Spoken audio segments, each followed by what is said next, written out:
공부에는 왕도가 없다. 공부에는 순서가 없다. 나는 반드시 합격한다. 매일 저녁 귀간주한다.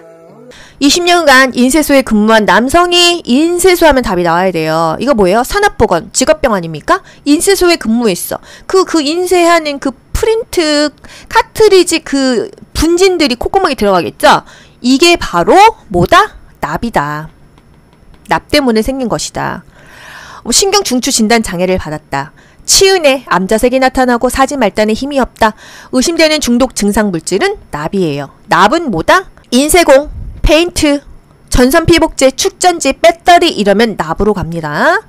치은의 암자색 뭔가 이렇게 피해 관련된 얘기가 나오면은 납으로 가세요. 보건교육 시 진행 순서 물어봅니다. 어떤 것을 교육을 하더라도 보건자 빼요. 그럼 여러분 쉬워집니다.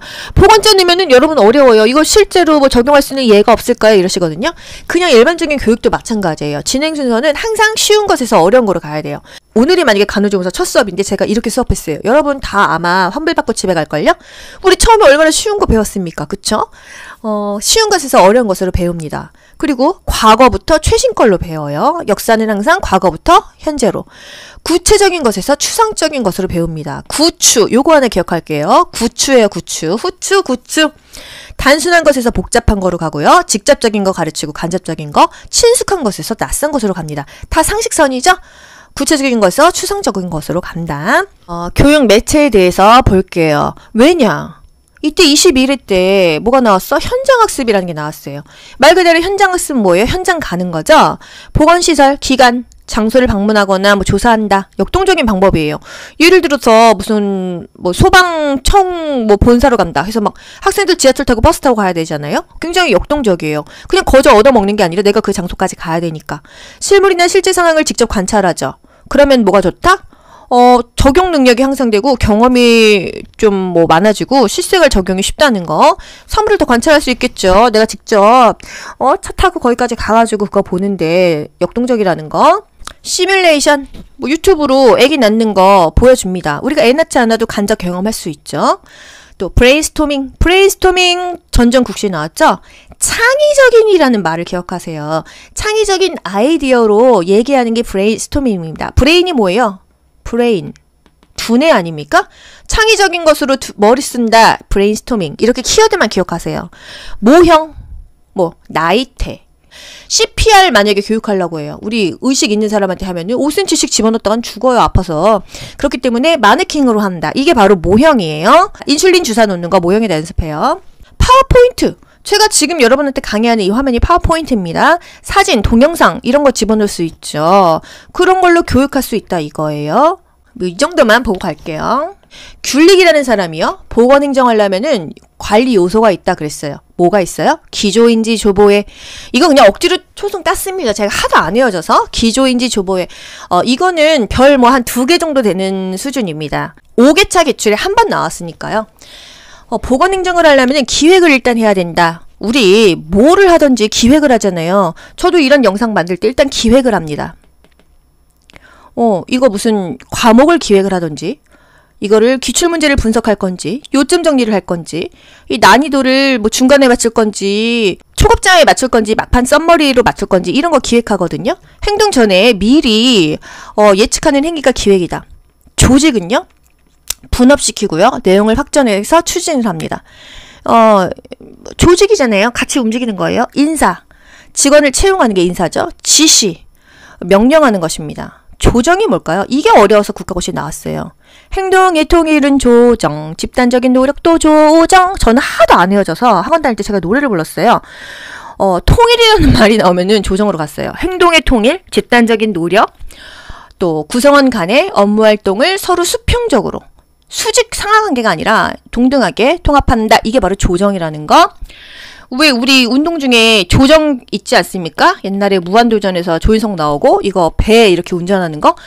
똑같이 노력을 하는 게 바로 조정이라는 거예요. 이런 식으로라도 어떻게든지 끼워 맞춰서 암겠어요. 또 보고는 보고하는 거, 예산은 돈이죠. 이런 것들이 있어야 된다는 거죠. 기획하고 뭔가 사람들이 이렇게 집단적으로 노력을 하고 지시하는 사람도 따로 있고 예산도 있고 보고도 해야 된다. 여기서 이제 조정이라는 게 나왔고 나머지는 다 이렇게 찍으면 맞출 수 있는 거지 어려운 건 없잖아요. 약재를 달여서 반유동 상태로 만든 제형이 뭐냐? 고제이다. 고제면 고체 아니야? 이렇게 생각할 수 있는데요. 그래서 제가 이거를 엄청 고심해서 찍어서 결국은 맞았어요. 반유동이면은 약간 젤리 같은 찐득찐득한 거거든요. 그것을 고제라고 합니다. 급성질환에는요, 탕제. 탕야. 이제 물약이죠. 우리 이렇게 한의원에서 물약 같은 거 주잖아요. 이게 탕제예요, 탕제. 지금 저 감기 기운이 있는 것 같은데 이 탕약 좀 먹을게요. 그러면 파는 게 있어요. 요즘에 뭐 세포에 10,000원 이런 식으로 한의원에서 탕제죠. 급성질환에 많이 씁니다. 만성질환이라고 한다면은요, 알약으로 먹는 게 낫겠죠. 그걸 환제라고 합니다. 환제. 맞춰보세요. 급성질환에 많이 사용되며 가열해서 성분을 삼출시키는 제형은 탕제이다. 급성질환 하면은 탕제가 나오고요. 만성질환 하면은 환제로 가세요. 가루약은요, 산제. 산산이 부서진 이름이요, 산제. 가루약은 산제죠. 그리고 반유동으로 젤리처럼 만든 게 고제이다. 침 치료 후에 알코올 스폰지로 문지른다. 우리 문지르지 말라고 하지 않았어? 우리 IV랑 헷갈리시면 안 되는 게요. 침 치료하고요. 이 침 부위를 알코올 스폰지로 뭐 눌러준다, 살짝 문질러준다, 이런 거 괜찮아요. IV를 놨어. 누르는 이유는 왜 문지르지 않냐? 이거 국가고시 나왔었잖아요. 뭐죠? 피멍을 예방하기 위해서이다. 비비지 마세요. 누르세요. 멍드니까요.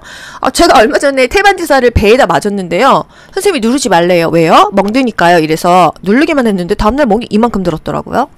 눌러도 멍은 들더라고요. 기후의 특성상 특정 지역에만 감염이 일정 기간 유지되는 것은 풍토병이다. 바람풍 흑토예요.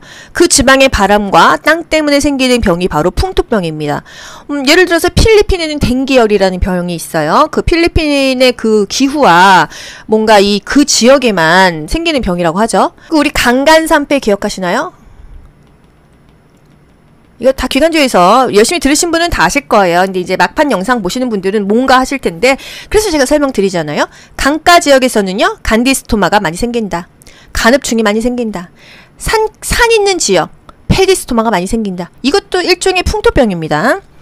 우리나라의 환경부에서는 미세먼지 예보를 실시하고 있다. 다음에 해당하는 미세먼지 등급은 노인은 장시간 외출, 무리한 실내 활동을 하지 말아라. 그러면 미세먼지 등급이 뭐냐?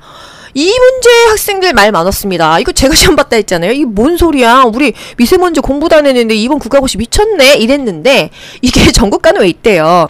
그래서 은하출판사에 있지 않은 문제 한두 개 정도 나오거든요. 욕창 문제 단계를 물어보거나 이런 거 가끔 나옵니다. 찍어서 맞췄어요, 저는. 노인이 외출하지 말아라. 실외 활동 나쁘다. 이거는 그냥 뭐 나쁨이겠죠. 근데 뭐 매우 나쁨 뭐 이런 거 있어서 틀린 학생들은 거의 피를 토했는데, 이런 문제 틀려도 괜찮다. 국가고시 내가 100% 알 수 없다는 거예요. 그건 자만이고 오만입니다. 웬만한 경우의 수를 기간지에서 다 찝어드리지만 5개 정도 생소하게 나올 수 있어요. 그거 찍어서 2-3개는 맞거든요. 틀려도 합격할 수 있습니다. 그래서 항상 모의고사 점수가 80점 정도, 최소 75에서 80까지 안전하게 나오면 10문제 더 틀려도 합격이다 이거예요. 그래서 항상 점수는 여유있게 공부를 해야지, 나 고득점 필요 없어, 60점만 맞으면 합격할 거야, 60점 본인이 맞고 싶다고 60점 나오나요? 이런 문제 여러 개 나오면은 55점, 58점 나오면은 2-3문제로 떨어지는 거예요. 항상 점수는 여유있게 공부해야 됩니다. 실내 동그라미 치세요. 키워드에 항상 동그라미 치는 습관을 들이세요. 문제에다가 표시 하나도 안 하고 보기에다가 OX 하나도 안 하고 시험 문제 푸는 사람 전 봤습니다. 정말 너무 신기해요. 그리고 어떻게 문제를 잘 푸시는지. 실내 공기오염의 판정 지표는요, 이산화탄소 CO2. 우리 군집독 생각하셔야 돼요. 간호조무사 학원 지금 다 줌 수업하시지만 저는 오프라인 수업했단 말이죠. 2019년에 다녔으니까요. 그때는요, 한 반에 45명 숨 쉬었습니다. 전 진짜 산소가 부족해서 군집독을 매주 느꼈어요. 막 저 수업 시간에 화장실 막 뛰어나가서 토하고 이랬거든요. 저는 공기에 굉장히 민감한 사람이기 때문에. 그래서 실내 공기오염의 판정 지표는 이산화탄소입니다. 우리가 이산화탄소를 얼마나 내뿜습니까? 그래서 창문을 열어서 환기를 해야 돼요. 환기를 하면 사라지는 것은 바로 군집독이고요. 이산화탄소는 문제가 없어요. 전 세계 사람들이 다 숨을 쉬고 동물들도 다 숨을 쉬는데, 이게 만약에 대기 공기 오염의 지표라고 하면은 지구는 이미 다 망했겠죠. 하지만 실내에요, 환기하면 괜찮다. 대기 오염의 지표, 일산화탄소, 대표적인 거 연탄가스죠. 분진, 미세먼지, 아황산가스, SO2 또는 이산화황이라고 했죠. 이게 바로 산성비의 원인 물질이었어요. 오존층이 파괴되면은 지구의 온도가 올라갔었죠. 이산화질소, 납, 벤젠 등이 있다. 이런 거 안 외우셔도 됩니다. 하지만 2차 대기 오염 물질이 있었어요. 뭐? OR 스케펜,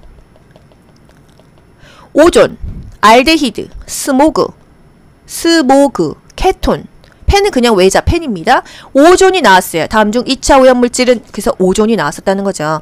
1차 오염물질까지는 못 외워도 돼요. 하지만 OR스케펜이 2차 오염물질이다. 이산화탄소는 대기 오염물질이에요? 아니다. 내 공기 오염물질이에요. 그래서 대기 오염물질에 이산화탄소가 섞여 있으면 무조건 틀렸다. 이산화탄소는 창문 열면 해결된다. 그래서 실내 공기 오염의 지표라는 거 환기하면 된다는 거죠. 공부에는 왕도가 없다. 공부에는 순서가 없다. 나는 반드시 합격한다. 매일 저녁 귀간주한다.